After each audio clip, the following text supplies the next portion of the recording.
एक मिनट, हमारे प्यार वाली बात पे इतना स्ट्रेस देने की क्या जरूरत है तुम्हें? अरे बताना तो पड़ेगा ना, तो कुछ भी बता देना। तुम्हें कुछ भी तो नहीं बता सकता ना। तुम कुछ भी बोलते हो यार। छोड़ो, मैं खुद ही ढूंढ लूंगी। ढूंढ लेना, लेकिन मुझे मत बताना। वाओ, सो पॉजेसिव। हाँ तो पता है बहुत क्यूट लगते हो तुम कभी कभी। क्यों? ऐसे ही जब पॉजेसिव होने की कोशिश करते हो तो।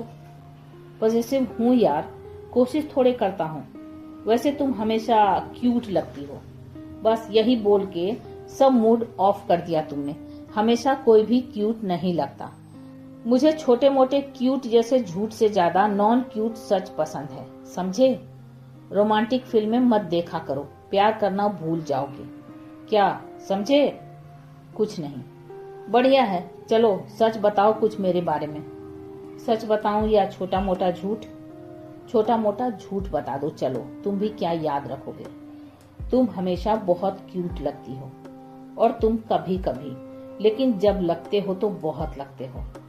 कभी वन नाइट स्टैंड मत करना। किसी चीज के लिए मना मत किया करो, फिर वही करने का मन करता है मेरा, समझी कुछ? नहीं। ठीक है ना, छोड़ो, सब कुछ समझने के लिए थोड़े होता है। लाइफ के कुछ चैप्टर बिना समझे ऐसे ही छोड़ देने चाहिए। ए लड़के, ये दारू पीकर फिलॉसफी मत झाड़ा करो। अब घर चलो, सोना है। नींद आ रही है बहुत तेज। घर पहुंचते ही सुधा बिना कपड़े बदले सो गई। चंदर ने सुधा के कपड़े चेंज किए। चंदर सोने से पहले बहुत देर तक सुधा की बंद आंखों में आने वाली दुनिया तलाशने लगा और वहीं उसके कंधे पर सिर रख के सो गया। चंदर को सुबह सुधा को परेशान करके उठाना बहुत ही पसंद था।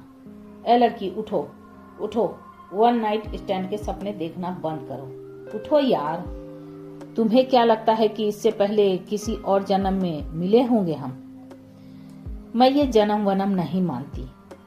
फिर तो और भी आसान हो गई बात। क्या बात? सोचो, हम दुनिया बनने के सैकड़ों साल बाद पहली बार एक दूसरे से मिले हैं, और इसके बाद जब तक दुनिया है तब तक कभी नहीं मिलेंगे। तुम मानते हो जन्म वनम? हाँ मानता हूँ। फिर तो बात आसान हो गई।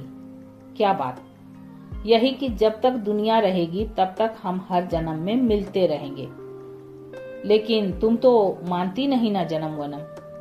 उससे फर्क नहीं पड़ता, तुम मानते हो ना। अगला जन्म लेने के लिए इतना ही काफी है। चुप करो, कुछ भी बोलते रहते हो। जिंदगी की सबसे अच्छी और खराब बात यही है कि हमेशा नहीं रहने वाली। ये बात एक उम्र के बाद हम सभी को समझ में आने लगती है कि दिन अच्छे हो या खराब, दोनों बीत जाते हैं। रोते हुए हम अपने सबसे करीब होते हैं और हंसते हुए दूसरों के। इसलिए लाख अपने करीब होकर भी रोना हंसने से रेस में पीछे रह जाता है। सुधा बहुत कम उदास होती थी। एक दिन जब कोर्ट से लौटी तो बहुत उदास थी। आते ही बोली, बहुत मूड ऑफ है यार। क्या हुआ? टीम के एक बंदे ने सुसाइड कर लिया। क्यों? पता नहीं, अभी थोड़े दिन पहले ही शादी तय हुई थी उसकी। परसों हमारे साथ ही लंच किया था। मेरी सीट के पड़ोस वाली सीट पर बैठता था वो, हमेशा हंसता रहता था। बहुत अच्छा बंदा था। कुछ पता नहीं चल रहा। लव मैरिज होने वाली थी कि अरेंज? लव मैरिज ही होने वाली थी। मैं उस बंदी से मिली हूँ, बहुत ही अच्छी थी वो। पहले घर वाले नहीं माने थे, बाद में मान गए थे। यार मैं कोर्ट नहीं जा पाऊंगी कुछ दिन, मुझे ले चलो कहीं। बहुत डर लगता है मुझे शादी से। अपनी सीट चेंज करा लो। सीट चेंज कराने से क्या होगा? कुछ होगा नहीं, उससे रिलेटेड कुछ देखोगी नहीं तो याद भी नहीं आएगी। मान लो मुझे कुछ हो गया तो तुम ये घर चेंज कर लोगे? कैसी बातें कर रही हो? बताओ, सही में कुछ हो गया मुझे तो क्या करोगे? सबसे पहले मोबाइल से तुम्हारा नंबर डिलीट कर दूंगा, सारे मैसेज भी। फिर एक एक करके तुम्हारी सारी फोटो डिलीट कर दूंगा। जिस भी चीज से तुम्हारी याद आ सकती होगी वो सब कुछ हटा दूंगा अपनी लाइफ से। इससे क्या होगा? याद आना बंद हो जाएगी? पता नहीं। मालूम है हमारी जनरेशन की सबसे बड़ी ट्रेजेडी क्या है? क्या? हमारे पास एक दूसरे की यादें बहुत कम है। जब बंदा चला जाता है तो हमें पहली बार याद आता है कि हम तमाम यादें बना सकते थे, लेकिन बना नहीं पाए। हम मरने के बाद जाने वाले की वो यादें याद करते हैं जो हमने अभी बनाई नहीं होती। पता नहीं क्या कह रही हो, ऐसी सैड बातें मत किया करो, मेरा भी मूड ऑफ हो जाएगा। बड़े अजीब हो यार तुम्हें मूड की पड़ी है, वहां वो बंदा अब कभी नहीं आएगा। हाँ तो मर गया, मुझे सुसाइड करने वालों से सिंपैथी नहीं होती। प्लीज ये ज्ञान मत दो, चुप हो जाओ। उसको इतनी ही फिक्र होती तो वो जाता ही क्यों? यार तुम कभी कभी इतना अजीब बिहेव करते हो। अजीब मतलब कुछ नहीं, मुझे बहुत जोर से रोने का मन है, प्लीज मुझे रो लेने दो। तो रो लो। रोका किसने? कैसे रो लूं, रोना नहीं आ रहा। बस अब बातें बंद करो, चुप हो जाओ एकदम। तुम थोड़ा पास आओ मेरे। तुम भी कभी ऐसे ही छोड़ के तो नहीं चले जाओगे ना? नहीं, पागल हो क्या? अगर जाना ही पड़ा तो साथ जाएंगे। चलो अब जल्दी से रो लो। रोने में भी जल्दी करो, आराम से रो लो, चलो। सुधा घंटों रोती रही। चंदर ने सुधा को घंटों चुप नहीं कराया। सुधा को रोते रोते नींद आ गई। चंदर सोचने लगा कि सही में कभी सुधा चली गई तो क्या होगा, अगर कहीं सुधा मर गई तो क्या होगा, अगर वो खुद मर गया तो सुधा क्या उसे एक दिन भूल जाएगी? चंदर को ये सब बातें सोचकर बेचैनी हुई। चंदर ने उस दिन कई दिनों बाद अपने बारे में सोचा। सोचकर उसको ये भी लगा आखिर वो कर क्या रहा है। सुधा के साथ जिंदगी सही तो है, क्या फर्क पड़ता है कि उसको शादी नहीं करनी। चंदर अपने बारे में सोचते सोचते सोने की कोशिश करने लगा, लेकिन उसको नींद नहीं आई। जब रात में अच्छी नींद आना बंद हो जाए तब मान लेना चाहिए कि आगे जिंदगी में ऐसा मोड़ आने वाला है जिसके बाद सब कुछ बदल जाएगा। अगले दिन जब सुधा ऑफिस से लौटी तो देखा कि चंदर आराम से सोफा पर बैठे हुए दारू पी रहा था। इतनी देर से फोन मिला रही थी, उठा क्यों नहीं रहे थे? लाइफ बहुत छोटी है, वीकडे में तो नहीं पीते हो तुम, क्या हो गया? लाइफ बहुत छोटी है, बार बार बोलने से बड़ी थोड़े हो जाएगी। लाइफ बहुत छोटी है, एक बार और बोला तुमने तो मर्डर करके लाइफ छोटी कर दूंगी तुम्हारी। लाइफ बहुत छोटी है, मैं वो सब कब करूंगा जो मुझे करना है। क्या करना चाहते हो? पता नहीं। जब पता ही नहीं कि क्या करना है फिर क्या टेंशन है, लाइफ छोटी हो या बड़ी। डर ये है कि कहीं मुझे लाइफ में बहुत लेट ना पता चले कि मैं क्या करना चाहता था। ऑफिस में कुछ हुआ है क्या? हाँ। क्या हुआ? प्रमोशन हो गया। सुधा ने सामने टेबल पर पड़ा हुआ अप्रेजल लेटर उठाकर देखा और कहा, वाह, तो असिस्टेंट वाइस प्रेसिडेंट सर, आज तो सेलिब्रेशन होना चाहिए। और आप कैसे छोटे छोटे सवालों के जवाब ढूंढ रहे हो? लाइफ में क्या करना है, मैं किस लिए पैदा हुआ हूँ। आज के दिन के लिए मैंने न जाने कितने सालों से मेहनत की थी। जब आज वो मिल गया तो मुझे कुछ फील नहीं आ रहा। हमें जो कुछ मिल जाता है वो मिट्टी हो जाता है। तुम्हें जो करना है करो, ज्यादा हीरो मत बनो यार। जो सपनों के पीछे नहीं भागते, ऐसा नहीं है कि उनके सपने नहीं होते। लाइफ को ओवर ड्रामेटाइज करने की जरूरत नहीं है। फिल्मों और किताबों के जैसे स्ट्रगल को इतना रोमांटिसाइज करने की कोई जरूरत नहीं है। मौका मिला नहीं कि हीरो एक बैग लेकर सब कुछ छोड़ छाड़ कर निकल पड़ा अपने सपने ढूंढने। वो आजकल क्या बोलते हैं, हाँ, फॉलो योर ड्रीम्स। ये सब ना बस लेक्चर में अच्छा लगता है। यार सुधा, तुम ऐसे क्यों बोल रही हो? इसलिए बोल रही हूँ क्योंकि जिसको जाना होता है ना वो बस निकल जाता है। तुम्हारी तरह दारू पीते हुए सोचता नहीं रहता, स्टीव जॉब्स की स्पीच नहीं देखता रहता। जिंदगी मिलती उन्हीं को है जो ढूंढने निकलते हैं, बैठ के बस बातें नहीं करते रहते। अगले साल तक नौकरी छोड़ने का प्लान है। हा हा हा हा। हंस क्यों रही हो? किसको बेवकूफ बना रहे हो? क्यों? प्लान तो करना पड़ेगा ना छोड़ने से पहले। जो प्लान करते हैं ना उनका अगला साल कभी नहीं आता। तुम तो हो ना मेरे साथ, तुम संभाल लोगी ना मुझे। यार फिल्म चल रही है क्या कि हीरोइन संभाल लेगी? ऐसे मत बोलो। बोलूंगी। यार नहीं हो रही मुझसे नौकरी तो छोड़ दो। करूंगा क्या? मैं कैसे बताऊं? तुम देखो तुम्हें क्या करना है। मुझे नहीं पता। नहीं पता तो नौकरी करते रहो, जिस दिन पता चल जाएगा उस दिन छोड़ देना। एक काम करो, छुट्टी ले लो 1-2 महीने की। इतनी छुट्टी नहीं मिलेगी यार, क्या बोल के लूंगा। महीने भर की छुट्टी लेने भर की हिम्मत नहीं है तुम्हारी और चले हैं फॉलो योर ड्रीम्स खेलने। मुझे कैफे खोलने का मन है, एक ऐसा कैफे जिसमें खूब सारी किताबें हों, लोग आए बैठें बातें करें, किताबें पढ़ें, अपने घूमने का प्लान बनाएं, अपनी भागती हुई जिंदगी के बारे में ठहर कर सोचें, अपनी कहानियां सुनाएं, अपने डर सुनाएं, अपनी गलतियां बताएं, अपनी यादें दोहराएं। इत्मीनान से बैठकर अपनी यादों को दोहराने से बड़ा कोई सुख नहीं है। कभी कभी सोचता हूँ एक बेटी हो मेरी जिससे मैं खूब सारी बातें करूं, मैं बच्चों को कहानियां सुनाऊं। सुधा यार, मुझे डर लगता है सपनों से, इतना डर कि बताने से भी डरता हूँ। मैं कभी किसी को बताया नहीं, पता नहीं कैसे होगा। मुझे बस एक चीज पता है कि मैं नौकरी करते हुए रिटायर नहीं होना चाहता। ऑफिस में रोज रोज एक जैसी शक्लें, एक जैसी बातें सुनकर बोर हो गया हूँ। उन लोगों से बातें करना चाहता हूँ जिनको मैं नहीं जानता, उनको कहानियां सुनाना चाहता हूँ। रास्ते में उस बुढ़े से पूछना चाहता हूँ कि वो सड़क के कोने में बैठकर अपने टूटे चश्मे से किसका इंतजार करता है।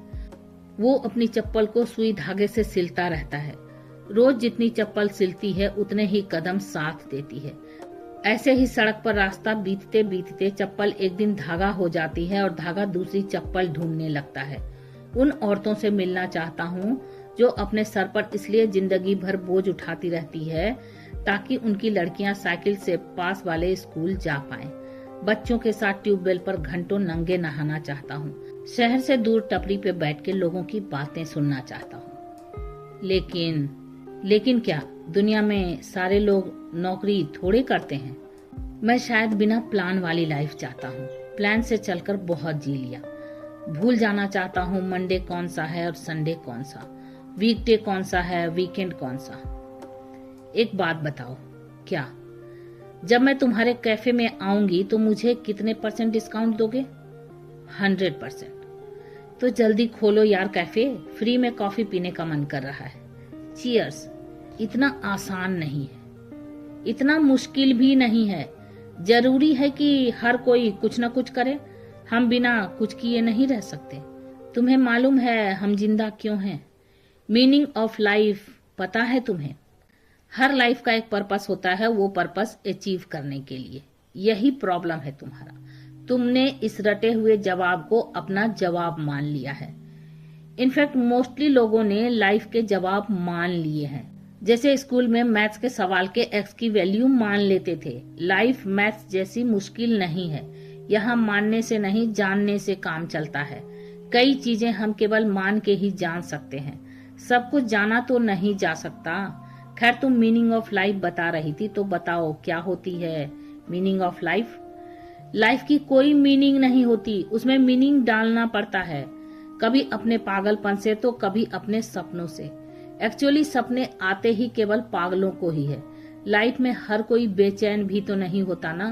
बिना बीमारी के जब बेचैनी रहने लगे तो समझ जाना कि लाइफ तुमसे मिलना चाहती है।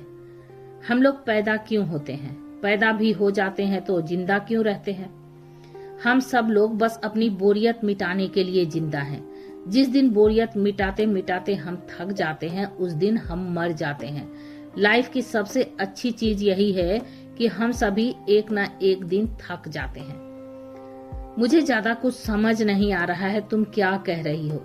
शायद ज्यादा चढ़ गई है।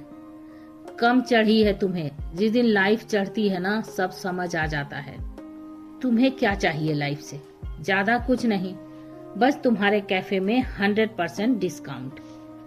चंदर ये सुनने के बाद बड़ी देर तक खिड़की से बाहर आसमान में अपना कैफे, अपना बचपन, हजारों किताबें, बच्चों की आवाजें ढूंढने लगा। आसमान धुंधला था, लेकिन चंदर को कुछ कुछ साफ दिखाई और सुनाई देने लगा था। प्रमोशन के बाद चंदर का काम थोड़ा बढ़ गया था। रोज घर से ऑफिस और ऑफिस से घर के बीच आते हुए रास्ते के ट्रैफिक में उसको ये एहसास होता था कि सब कुछ रिपीट हो रहा है, कुछ नया नहीं हो रहा लाइफ में। हम सभी की जिंदगी में एक दिन ऐसा आता ही है जब हम रोज सही पते पर पहुंचकर भी भटके हुए होते हैं। जब कुछ नया नहीं होता तो अक्सर सुधा से शादी के लिए पूछ लिया करता। अक्सर लोग शादी के लिए हाँ भी बस अपनी बोरियत मिटाने के लिए कर देते हैं। चंदर बार बार शादी के लिए सुधा से पूछता, वो हर बार मना कर देती। हर बार एक ही बात से अपनी बात शुरू करती। हमारे बीच ऐसा क्या हो जाएगा शादी करके जो अभी नहीं हो सकता? एक चीज बता दो, हनीमून। बिना शादी के हनीमून तो हो ही नहीं सकता ना। क्यों नहीं हो सकता? चलते हैं अपने हनीमून पर। तुम पागल हो क्या? हनीमून पर बिना शादी के? तो उसमें क्या है? बताओ कहाँ जाना है तुम्हें हनीमून पर? मैं ऑनलाइन ढूंढती हूँ, जहाँ का पैकेज सस्ता मिलेगा वहाँ चलते हैं। सीरियसली यार, बड़े अजीब हो तुम। लड़की हनीमून जाने के लिए पूछ रही है और तुम उस नई नवेली दुल्हन जैसे शर्मा रहे हो जो सुहागरात से पहले दूध का बड़ा वाला ग्लास देख के शर्माती है। ये देखो, अमेजिंग अंडमान का पैकेज मिल रहा है, वो भी 40% डिस्काउंट पे। कितने दिन का है? दिन का क्या करोगे? पूरी 7 रातों का है। करा रही हूँ ये वाला। मुझे बिना शादी के हनीमून पे जाना थोड़ा अजीब लग रहा है। चलो यार, तुम्हारे असली हनीमून से पहले थोड़ी प्रैक्टिस भी हो जाएगी। मैट्रिमोनियल साइट पर अपने वर्क एक्सपीरियंस के साथ हनीमून का एक्सपीरियंस लिख देना, फिर देखना कितने रिश्ते आते हैं। खेले खाए हुए लड़के पसंद होते हैं लड़कियों को। हनीमून मजाक है ना तुम्हारे लिए? लाइफ भी मजाक है। लाइफ को जितना सीरियसली लोगे ना, लाइफ उससे भी ज्यादा लेगी तुम्हारी। मुझे अजीब लग रहा है। ओए, तुम अजीब लगवाते रहना। पैकेज हो गया है और पैकेज नॉन रिफंडेबल है। अब तो जाना ही पड़ेगा। कब निकलना है हमें? परसों फ्राइडे रात से। 5 दिन की छुट्टी ले लेना तुम। इतनी जल्दी? हाँ तो अब क्या शादी का वेट करें तुम्हारे हनीमून के लिए? ये वाला ही डिस्काउंट में मिल रहा था। चलो अब मुझे मार्केट जाना है, बहुत तैयारी करनी है। क्या तैयारी? बस पैकिंग ही तो करनी होगी ना। मैं मेहंदी लगवाने जा रही हूँ। हनीमून पे थोड़ा शादी वाला फील भी तो आना चाहिए ना। सुधा जिंदगी में जिंदगी की फील लेने के लिए कुछ भी कर सकती थी। इसी बात से चंदर थोड़ा डरता भी था। सुधा ने न सिर्फ हाथों में बल्कि अपने पैरों में भी मेहंदी लगवाई। लाल रंग की चूड़ियां भी खरीद कर लाई। जब वो लौटी तो बिल्कुल वैसी लग रही थी जैसी चंदर को अपने ख्यालों में दिखती थी। कैसी लग रही हूँ? बिल्कुल वैसी। वैसी कैसी बताओगे? एकदम वैसी जैसी तुम नींद में दिखाई पड़ती थी। अच्छा चलो एक फोटो खिंचवा लेते हैं। फोटो क्यों? क्या पता तुम्हें अब ये वाला सपना आना बंद हो जाए तो कम से कम ऐसी एक फोटो तो होनी चाहिए ना। इसके बाद सुधा जबरदस्ती चंदर को फोटो स्टूडियो लेकर गई। दोनों ने शादी वाले पोज में 8-10 फोटो खिंचवाई। एक फोटो फाइनल की जिसमें वो पति लग रही थी और चंदर पत्नी। सुधा और चंदर पोर्ट ब्लेयर 2 दिन रहने के बाद हैवलॉक आ गए। क्रूज से हैवलॉक से पोर्ट ब्लेयर की दूरी है 3 घंटे की। ऐसा कहा जाता है कि हैवलॉक में राधानगर नाम का जो बीच है वहाँ सूरज इतनी खूबसूरती से डूबता है कि घड़ी खुद सूरज को डूबता हुआ देखने के चक्कर में कुछ देर तक रुक जाया करती है। चंदर और सुधा का होटल राधानगर बीच के बिल्कुल पास था। कमरे में जाकर चंदर ने टीवी ऑन किया तो देखा कि मुश्किल से 2-3 चैनल आ रहे थे और मोबाइल में सिग्नल आना बंद हो चुका था। कमरे में बिस्तर पर तौलिया दिल की शेप में सजा हुआ था। रंगीन खुशबू वाले फूल बिखरे हुए थे। बाथरूम ऊपर से खुला हुआ था। बाथरूम में सीधे सीधे धूप आती थी। बाथरूम देखकर ऐसा लग रहा था जैसे अगर यहाँ 2 लोग एक साथ नहीं नहाए तो बाथरूम बुरा माने सो माने, छत से छन के झांकती हुई धूप भी बुरा मान जाएगी। कमरे के बाहर 2 कुर्सियां पड़ी हुई थी। समंदर कमरे से केवल 100 मीटर की दूरी पर था। समंदर के पास भी कुछ एक कुर्सियां पड़ी हुई थी। कुर्सी के थोड़ा आगे बढ़ने पर एक बेड जैसा रखा था जैसे फिल्मों में होता है। कमरे में समंदर की आवाज एकदम साफ आ रही थी। पहली बार जब 2 लोग सबसे करीब आए होंगे तो वो जरूर समंदर का किनारा रहा होगा, सूरज डूब रहा होगा। उन लोगों ने दिन को डूबने से पहले रोकने की पहली कोशिश की होगी। दिन को रोकने की कोशिश में वो मिलकर पहली बार एक हुए होंगे। ऐसा एक हुए होंगे कि सूरज ने डूबने के बाद 15-20 मिनट उजाला रखा होगा ताकि वो धुंधले उजाले में घुलकर शाम हो जाए। दुनिया तब से ऐसे ही रोज शाम को उन 2 लोगों को खोजती है जो दिन को रोकना चाहते हैं।